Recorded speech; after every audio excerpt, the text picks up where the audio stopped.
Bom dia, tudo bem? Quarta-feira, dia 29 de abril. Espero que todos vocês tenham feito o exercício que foi enviado ontem. E nós vamos à correção deles agora, tá ok? Do livro de produção de texto, da página 19. Vamos acompanhar, gente, a correção? Então vamos lá? Em que modo os verbos da receita foram usados? Modo imperativo. B. Qual é o efeito de sentido desses verbos nessa receita? Então, o sentido desses verbos, gente, é de orientar o leitor na realização das etapas necessárias para o preparo de uma receita, ok? Então, essa foi o intuito, de orientar o leitor nas etapas de como se preparam as receitas. No caso, a receita que foi colocada aí para vocês, né? Na página 20, tá assim. Por que Garfield pede a aranha que se aproxime? Então, gente, ele pede a aranha para que se aproxime porque ele tinha a intenção de atingi-la, né? Ele estava com o jornal na mão enrolada e estava com a intenção de atingi-la com esse jornal. B. Que elementos da imagem sugerem esse motivo? Então, gente, as expressões faciais, né, do gato, né? Tanto faciais quanto corporais. E fora o jornal que estava em sua mão, né? Então, tudo isso são expressões que informam quais eram as intenções do personagem. C. As formas verbais chegue e obrigue, no primeiro quadrinho, fazem referência a qual pessoa do discurso? A segunda pessoa do discurso. Da página 21.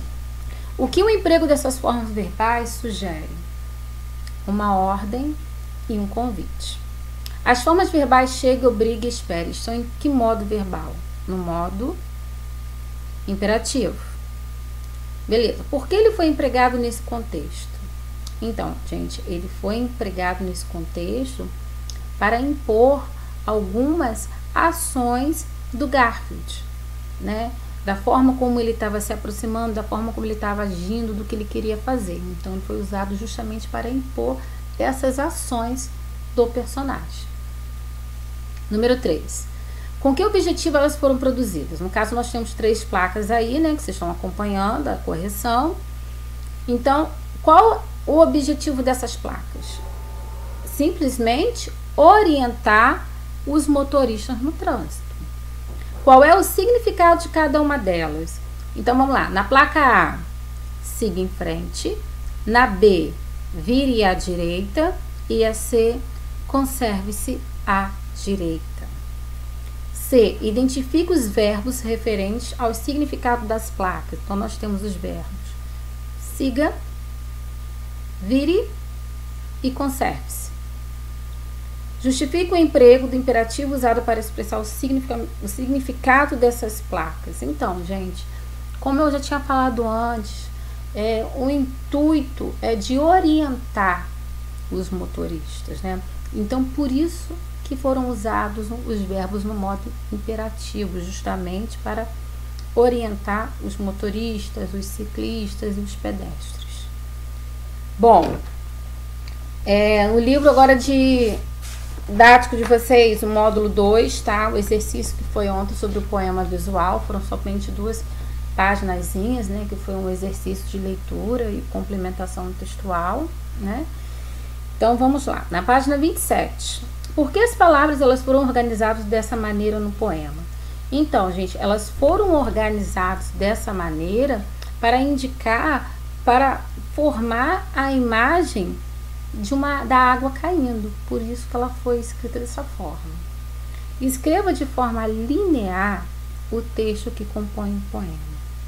Então, vocês vão falar o quê? Que é uma torneira, cascata, cachoeira, catarata. Vou ler novamente para vocês, tá? Torneira, cascata, cachoeira e catarata. Muito bem. C. Se as palavras fossem organizadas num poema de modo como você escreveu no item B, o sentido do texto seria o mesmo? Não, né, gente? Eu vou chegar e vou falar assim, gente, torneira, cascata, cachoeira e catarata. E vocês vão entender? Não, né, gente? Então, ali, o que acontece? o uso da imagem contribuiu junto com o que estava escrito para o entendimento. Se não tivesse a imagem, não ia ter como entender nada sobre esse poema visual. D. A resposta é a última. As palavras elas foram separadas de forma irregular, sem respeitar a separação silábica, né, gente? Está totalmente assim, fora do contexto da separação silábica. E por fim, a nossa última página de correção, a nossa página 28. Tá assim, 2. Explique por que as palavras que formam o poema foram separadas de maneira diferente. Então, gente, nós já observamos que as palavras elas foram separadas erradamente, né, em relação à divisão silábica, né, ela está totalmente errada. Mas elas foram separadas desse jeito porque elas têm um intuito. E qual foi o intuito dessas formas separadas? Foi para indicar a quantidade de água que cada uma delas tinha. Tá ok? 3. Assinale a alternativa correta a respeito do poema lido. Então, a forma e o conteúdo constrói o sentido do poema. Então, eu preciso tanto do que está escrito, tanto da imagem, para poder construir o poema. Se eu não tiver nenhum nem outro, não tem a construção e não tem o entendimento. Aí realmente fica complicado a gente entender esse poema visual. 4. Quais são as principais diferenças entre o poema As Formigas e o poema Água? Então, gente, o poema As Formigas, eles foram organizados em versos e estrofes. E esse poema, ele foi organizado com escritas com palavras e com a imagem. Então, essa é a diferença dos dois, ok? Bom, vamos prestar atenção que a aula de hoje é sobre tipos de sujeito. Nós já tínhamos visto, né, o que é sujeito e o que é predicado, né? E o sujeito é um termo essencial da oração, de onde se fala de alguém, né? Uma informação que se fala desse alguém. Né? Então, aqui eu tenho aqui um exemplo. O otimismo é uma virtude. O que é uma virtude? O otimismo. Então, o otimismo vai ser o quê? O sujeito, que é o termo de que está sendo falado. Vamos seguir. Agora é importante sabermos que o sujeito classifica-se em simples, composto e oculto. Tem outras classificações também, tá? Só que nesse momento o que vocês precisam aprender são somente essas 3. Sujeito simples é quando eu tenho apenas um núcleo, uma ideia principal. Ó, como eu tenho aqui, ó. O dia está ensolarado. Quem que está ensolarado? O dia. Então eu tenho apenas um núcleo, o dia. Sujeito simples. Composto, quando possui mais de um núcleo. Pedro e Paulo são irmãos inseparáveis. Nós estamos falando de quem? Do Pedro e do Paulo. Então, ó, sujeito, tem mais de uma palavra. Eu tenho Pedro e tenho Paulo. Tenho mais de um núcleo, portanto, sujeito composto. Oculto. O oculto, vocês vão ver no livro de vocês como desinencial, né? Ou não, pode vir como oculto ou como desinencial. Então, nesse caso, ele não está explícito na oração, né? Não tem como a gente olhar e ver assim, não está falando de Paulo, está falando de Pedro. Não. Como que a gente vai descobrir e vai dizer que esse sujeito ele é oculto? Através do verbo. É o verbo que vai indicar para a gente quem é o sujeito. Cheguei atrasada para o evento. Quem cheguei atrasada? Eu. Então, portanto, sujeito oculto ou desinencial, eu. Ok? Concordância verbal. Então, gente, a concordância verbal, o próprio nome já diz, é quando eu vou usar o sujeito concordando com o verbo. Eu não vou falar assim, eu saímos para a praia. Nós saímos para a praia. Então, tem que haver a concordância verbal. Eu não posso colocar o sujeito no singular e o verbo no plural ou vice-versa. Então, a gente tem que aprender a respeitar essa concordância. Vamos olhar aqui, ó. Número 1. O verbo concorda com o sujeito simples, estando antes ou depois do verbo. Saímos, quem? nós saímos. Então aqui eu tenho sujeito e aqui eu tenho verbo.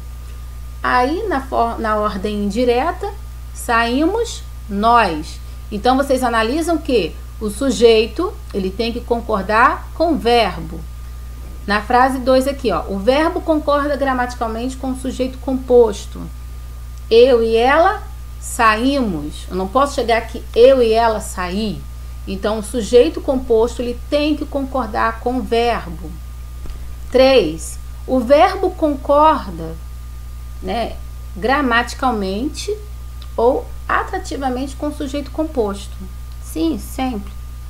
Saímos, eu e ela. Sai, eu e ela. Saí, né? Saiu, ela e eu. Então, ele vai concordar ou com esses dois aqui, ou vai concordar com o primeiro. Ó, saímos, eu e ela. Saí, eu e ela cedo. Saiu, ela e eu, tá?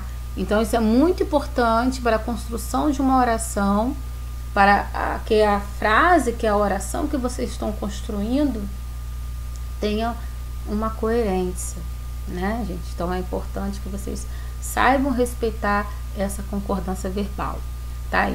O exercício de hoje vai ser sobre isso, tá? E qualquer dúvida é só vocês me perguntarem, tá bom? Um ótimo dia para vocês e até amanhã. Tchau, tchau, gente. Bom dia, gente. Quinta-feira, dia 30 de abril, nosso último encontro da semana. Bom, espero que todos vocês tenham feito o exercício, que vocês tenham encaminhado pela plataforma. E vamos à correção, então, do exercício do tipo de sujeito e concordância verbal, para depois a gente entrar na nossa aula de hoje, tá ok? Então, na página 29, tá assim. Qual é o sujeito das formas verbais tornou-se, desacomodam e convidam? Então, do sujeito tornou-se é o Sérgio Caparelli. Do desacomodam e do convidam é da fumaça de palavras, flores de sapatos, sapatos de palavras, roupas na corda, tá? C. Assinale a alternativa correta quanto ao sujeito das formas verbais. É a primeira opção. Tornou-se apresenta um sujeito simples. Na página 30, tem as atividades, né, de uma tirinha. Vamos lá? 2A. De que forma a quebra da expectativa entre o primeiro e o segundo quadrinhos contribui para o humor da tirinha? Então, gente, ao oferecer carona para sua colega, né, imagine-se que Seninha esteja de carro, né? Mas no segundo quadrinho a gente observa que a carona dele seria uma forma de carinho, porque a carona dele, né, seria o quê? Ele ofereceu o carrinho dele para levar a bagagem da coleguinha. B. Que tipo de linguagem foi empregada nessa tirinha? Linguagem mista, porque eu tenho tanto escrita quanto imagens. Linguagem mista. Quem é o sujeito da forma verbal adoro? Quem adoro? Eu. Então, sujeito, eu. D. No segundo balão de fala, o sujeito não aparece de forma explícita. De que forma é possível identificá-lo? É possível identificá-lo através do verbo, da conjugação verbal, no caso, adoro. Quem adoro? Eu. Página 31. Concordância verbal. 1A. Qual é o sujeito da forma verbal vamos? O sujeito é nós. Muito bem. Como que ele é classificado? Como sujeito desinencial ou oculto. B. Os sujeitos das capas A e C são simples ou compostos? A e B são simples. Por quê, gente? Porque tem apenas um núcleo. C. Página 32. As formas verbais amava, vamos e teve empregada nos títulos dos livros da página anterior, estão flexionadas no singular ou no plural? Então, gente, as formas verbais amava e teve estão no singular.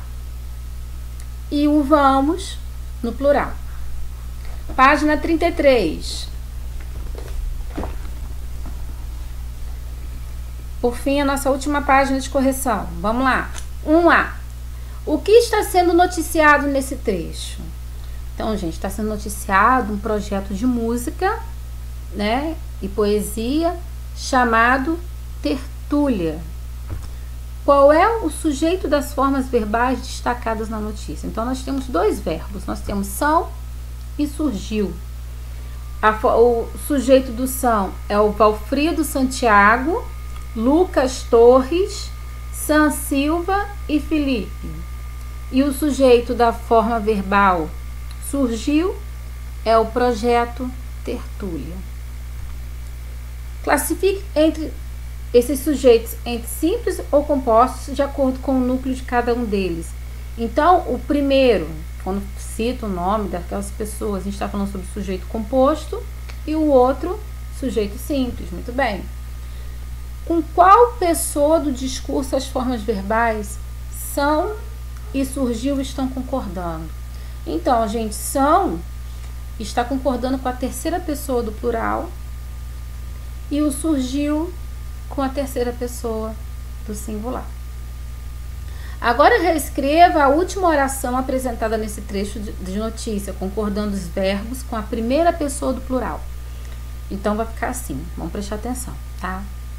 Todos somos compositores que viemos e permanecemos na cena independente e temos como referência a arte da terra de origem. Então, vocês observam que esse último exercício aqui, quando pediu para reescrever, nós colocamos o quê? Todos os verbos na primeira pessoa do plural, ok? Bom, gente, a aula de hoje é produção escrita, poema visual. Olha que maravilha! Vocês próprios vão produzir os poemas de vocês, tá? Então, tem que ter a escrita junto com a imagem, como foi falado na aula de terça-feira, né? Eu mostrei para vocês, expliquei o que era um poema visual, que ele depende tanto da imagem quanto da escrita para ele poder ter o sentido completo, né? Então, vamos analisar aqui, vamos ver aqui comigo aqui, ó. Para começar, defina o tema de seu poema. Então, vocês vão pensar, poxa, eu vou falar sobre a natureza, sobre o amor, sobre a amizade, enfim, sobre o que vocês quiserem falar. Busque palavras que possibilitem uma brincadeira com seu significado e sua forma. Veja algumas palavras que você pode listar. Então, ó, tem leitura, aprendizagem, histórias, conhecimento, poema, emoção, sabedoria, aventura e personagens. Então, já estão indo as sugestões de palavras que vocês podem compor esse poema visual de vocês. Aqui nós temos aqui, ó, 3 exemplos. Nós temos esse aqui, ó, infinito, né? Nós temos um poema em forma de guarda-chuva, né? E temos um poema em forma de fio, né? Tomadinho aqui. Vamos avançar. Colocando em prática, escreva as palavras com lápis grafite de acordo com a disposição que você planejou a fim de formar a imagem desejada, né? Claro, né, gente? Então, vocês vão pegar um lápisinho, primeiro vão fazer o formato do desenho, depois escrever essas palavras por cima, né? Vocês apagam, né? E escrevam por cima. Pense no tamanho de cada uma delas e no estilo de letra. Isso aí fica a critério de vocês. Utilize recursos gráficos e letras que possam auxiliar a compreensão do texto. Isso é muito importante, gente. O leitor, a pessoa que vai ler a produção de vocês, precisa compreender o que vocês estão querendo passar. Então, a letra, ela tem que ser uma letra muito compreensível, pelo amor de Deus, tá? Se preferir, escreva um título para o poema, que também já é uma forma bastante interessante também de ajudar nessa compreensão. Bom, além dessa atividade da produção visual, né, que é para vocês praticarem hoje, né, tá indo também um exercício do livro de produção, se eu não me engano, acho que são 2 ou 3 páginas, pouquinha coisa, tá? E aguardando vocês enviarem essas atividades, tá, gente? Hoje, ou então na terça-feira, tá bom? Lembrando, gente, que essas atividades elas têm que ser enviadas na plataforma, tá bom? Ó, um grande beijo para vocês, um bom fim de semana e até terça-feira. Tchau, tchau.